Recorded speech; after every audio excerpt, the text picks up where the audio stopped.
Boses ng mamamayan, Gusto ko sana yung bilang estudyante. iba't ibang opinyon ng taong bayan.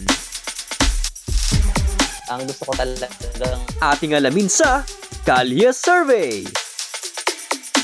Para po sa akin, negosyo rin po, number one. Pero pangalawa, siyempre, isi-share ko rin yung blessing po sa ibang tao yung nangangailangan. Para po parehas na makatikim ng grasya. Ganun po.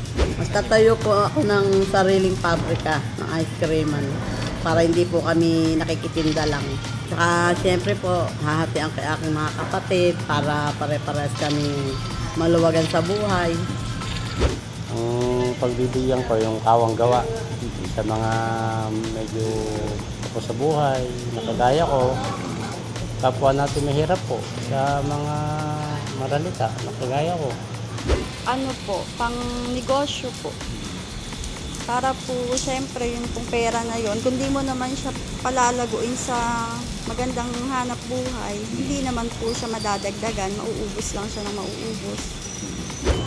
Bibili ako ng mga truck, saka magagawa na ako ng ware. bakit? Para marami akong matulungan ng mga tao na walang mga trabaho. Bibigyan ko sila ng trabaho.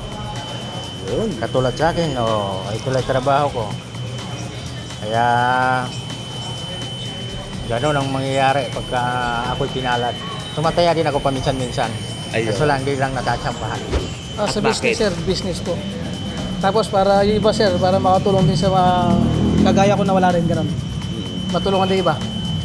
Sa negosyo po, siyempre. Bakit po? Para nakasecure na yung namin, buhay.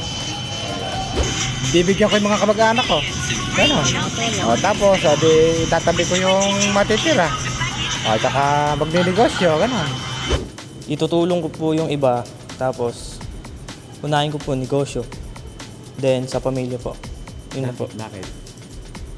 Pera lang naman po yun eh. Madali lang naman po tayo yun kasi. Yun lang po. Ubus no? Sa sa pag-business para kahit pa paano tumubo pa rin yung pera. Para sa pamilya na rin, para makatulong din sa kanila. Tulad yung wala din sa kapamilya ko. Ayun nga, sa hanap buhay. Para kahit pa paano, hindi maubos basta-basta yung napanalunan. May kinapuntahan. Sa negosyo po, para po mas lumago. Kasi pag po hindi ko siya dinala sa negosyo, baka bumalusaw lang din, magastos kung saan-saan. Kaya maganda po, makapagpundar po para hindi naman po sayang yung pera. Mapakinabangan po na mas matagal. Boses ng mamamayan, Gusto ko sana yung bilang estudyante. iba't ibang opinyon ng taong bayan. Ang gusto ko talagang Ating alamin sa Kalye Survey.